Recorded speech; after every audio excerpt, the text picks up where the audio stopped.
everyone, and welcome back to the State GM studio. Elizabeth Coon here with our basketball analyst, Lexi Ayala. And we've seen some really great games so far in the districts. Lexi, you called a lot of those games right. We're just about a week away from the state finals, though. It's absolutely crazy. Big Lexi's big predictions coming true. We love that for me, but we love March Madness even more. It's about to be the best time of year. State finals at the Breslin Center. Yeah, let's hear some of those predictions that were right. Some teams really stepped up this week. A lot of your predictions right. I only got one wrong in my entire Division I district championship predictions. So the ones that I got right: number 1, West Bloomfield; number 19, Temperance Bedford; number 5, Belleville; number 20, Grand Blanc; number 3, Rockford; number 15, Holland West Ottawa, getting the win over number 14, Grand Haven; number 18, Byron Center, my biggest prediction upset, got the win over number 7, East Kentwood; number 8, Detroit Renaissance; number 21, Midland Dow; number 25, Lowell and DeWitt all won their district championship games. Two teams that you called to win their district now meet up in the regional finals. Byron Center and Holland West Ottawa, both amazing seasons, but one came to an end. Oh, Byron Center's Cinderella season comes to a close after losing by just 2 to Holland West Ottawa. But wow, have they had a journey in getting this far. 2 Miss Basketball finalists showed out in this game: West Ottawa's Gabby Reynolds and Byron Center's Lily Zeenstra. Reynolds scored 17 points, but West Ottawa's Brooke Peterson and Magali Lemus led the team on the glass with 12 and 16 rebounds, leading to a 42-40 victory. This is what sealed the deal, getting the job done on the boards, offensive boards, second chance points. The hustle, the grit, the determination out of Holland West Ottawa led to this win. This is the first regional title this century for Holland West Ottawa. However, I am predicting their season coming to a close when they meet up against Rockford for the 3rd time this season in the quarterfinals on the 19th. Another big game that you predicted, Belleville getting through to the regional finals. They had a big win against Canton. How do you see their season moving forward?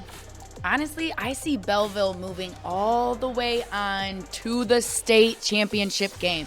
The way the rest of their bracket looks, Belleville already had some of their biggest tests behind them, ending in big dubs. Freshman Sydney Savory, of course, led the team with 24 points. She gets it done with her footwork, her fundamentals. That is what is so impressive about this freshman.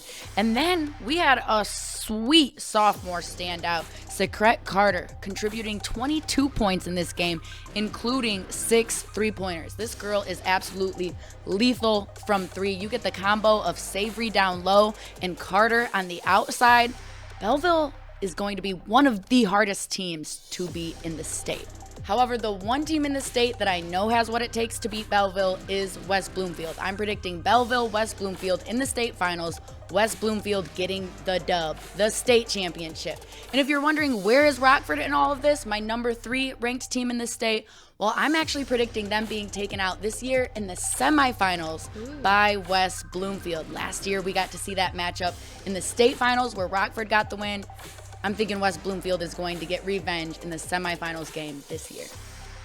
Moving on to Division 2, again, you killed your predictions, only one wrong. Let's hear which teams you got right. We don't need to worry about the one wrong. We'll just focus on all the teams that I got right. So we had, of course, Ann Arbor Father Gabriel Richard making it through.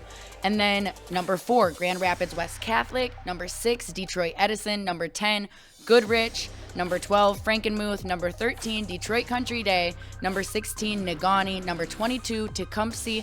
Number 23, Lansing Catholic. And, of course, Flint Powers Catholic. All of those teams won their district championships, like Big Lexi predicted. Of course, and 2 of those teams met up in the regionals, and that is Lansing Catholic and Tecumseh. Tecumseh getting their first regional title since 1975. Where do you see Tecumseh going?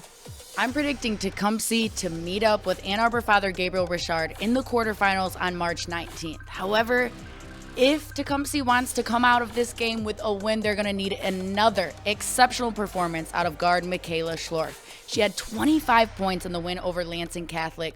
What a big win this was for Tecumseh, only winning by 4 points against a really tough Lansing Catholic team. Lansing Catholic made it to the Breslin Center last year, and Tecumseh came strong behind Schlorf, but it was the team basketball that really got the win for Tecumseh. I am, unfortunately, for Tecumseh, predicting a loss in the quarterfinals to Ann Arbor Father Gabriel Richard. With Ann Arbor Father Gabriel Richard getting the win over Tecumseh in your predictions, do you think that they have a chance of going all the way and getting that state title? I 100% am putting my money on Ann Arbor Father Gabriel Richard winning the state championship this year. However, they're going to have a freaking battle to the death to do so. They're going to be facing Tecumseh in the quarterfinals that I'm predicting the win on. And then they're going to be facing Grand Rapids West Catholic, my number 4 ranked team this season, in the semifinals on the 22nd. And it's not done there. They're going to have their biggest game of the entire season during the state championship. That's what we all hope for. That's what March is about.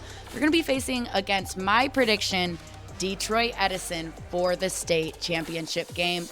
Ann Arbor Father Gabriel Richard getting their biggest win of the season, undefeated in 2024. And moving down to Division 3 and Division 4, again, your predictions are spot on. You got a lot of those right. One of those teams, Arbor Prep, they came up with a big win over Brooklyn Columbia Central. They're going to be facing New Lothrop in the quarterfinals, eyeing that second state championship in 3 years. How do you think they're going to get there? By the Utomi twins, off of the back of the 2 best players in Division 3 and some of the best players in the entire state. They remind me a lot of the Davis twins. That's who they played AAU basketball with. And the Utomi twins, they've been doing it against Brooklyn Columbia Central. It was Stephanie with 22 points, Stacy with 14, and they're definitely going to win the state championship. That's my prediction.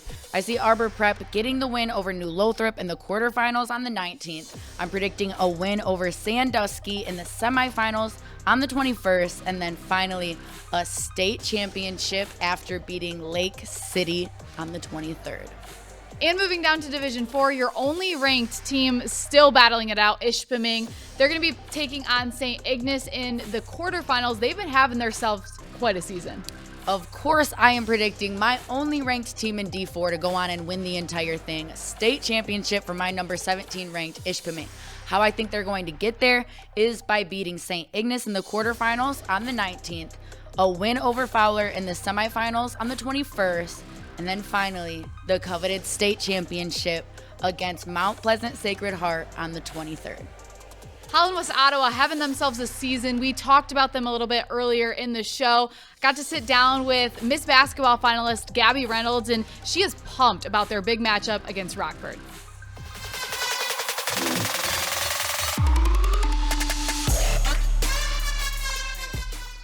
Hello, everyone, and joining me now is Gabby Reynolds from West Ottawa High School. Thank you so much for taking some time to chat today. Thank you so much for having me. Yeah, of course, you guys coming off of a really big win against Byron Setter. First off, congratulations on winning the regional championship. Walk me through that moment and just that big win. Yeah, so I mean, it was just a really good win. I thought we played so well together yesterday. We were obviously down by about 10 in the first quarter, so we knew we had to step it up. But really what my coach was saying in the huddle, he was just saying we just got to continue to stick together. We've been down in those moments before like that. We've been down 15 points at one point, and we were able to come back from that. We do play in the OK Red, so it's a very tough conference. So there's a lot of games that are like that. So we just really had to stick together yesterday, and that's what we did. And so when the final buzzer went off and we won the game, it was just a really great feeling, like just sticking together and just playing our hearts out the whole game. Yeah, and you've really been able to go out and lead this team, hitting some big shots when it counts. Just talk about your ability to go out and have that leadership role. Yeah, so it's definitely something I've had to work on throughout the entire year. I think that's one of the biggest things that I had to do, especially going into my senior year with younger classmen also stepping up. That's just been a big emphasis for me this year. So I think coming into these big games, I know a lot of my teammates really look on to me for that leadership, and that's what I had to do yesterday. And so doing that, I think that was a big part of why we won, is just like, and not only me showing leadership, but even my other senior captains as well, helping out with just encouraging each other and just uplifting each other, never putting each other down for mistakes, because mistakes happen in basketball. It's just part of the game. And so just realizing that those happen and just having to move forward and just continue to uplift one another, it's just a really big deal, and it makes a big difference for our team. And that's what we did yesterday as well. Yeah, and you guys are heading into a really big matchup against Rockford. What's the energy been like on the team? How are you guys preparing for, a really good Rockford team?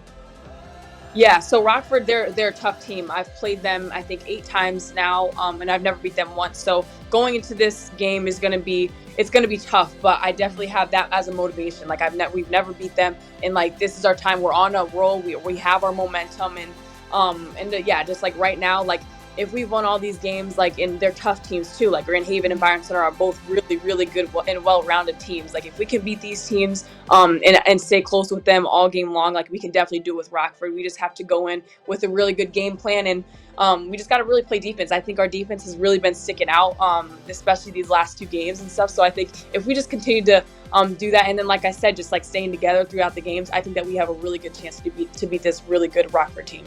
Yeah, absolutely. And, you talked about your teammates a little bit already, but what makes this team so special to you?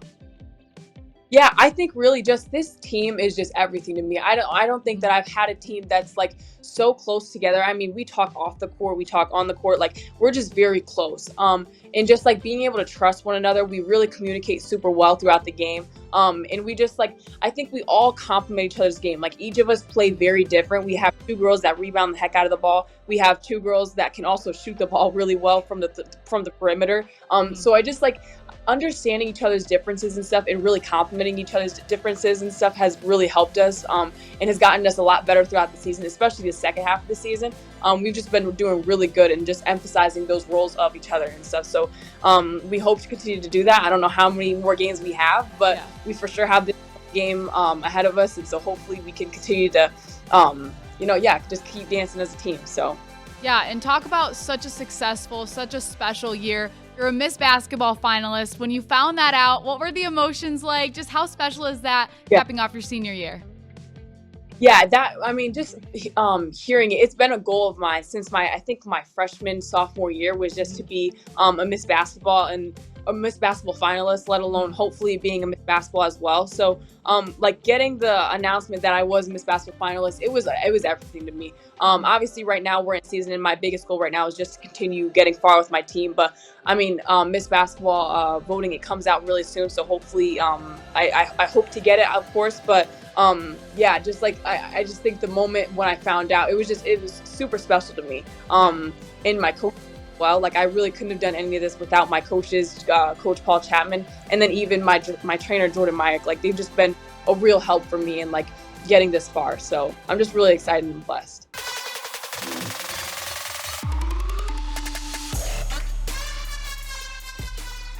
All right, well, that's all we've got for this week. We only have one more regular show left until state champs at the state finals.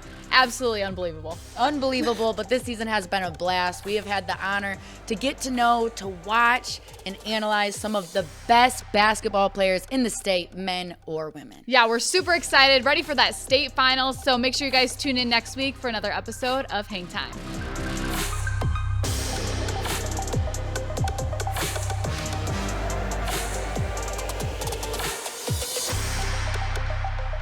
State Champs Hangtime is presented by Lawrence Technological University. Be curious, make magic. Hangtime is also brought to you by the Michigan High School Athletic Association, promoting the value and values of educational athletics. The Michigan Army National Guard, proud partner of the MHSAA. And the Detroit Athletic Club Foundation Athlete of the Year Award. Applications now being accepted until March 31st, 2024 for the male and female athletes of the year. Download the application today at dacathleteoftheyear.com. You cannot be nominated if you do not apply.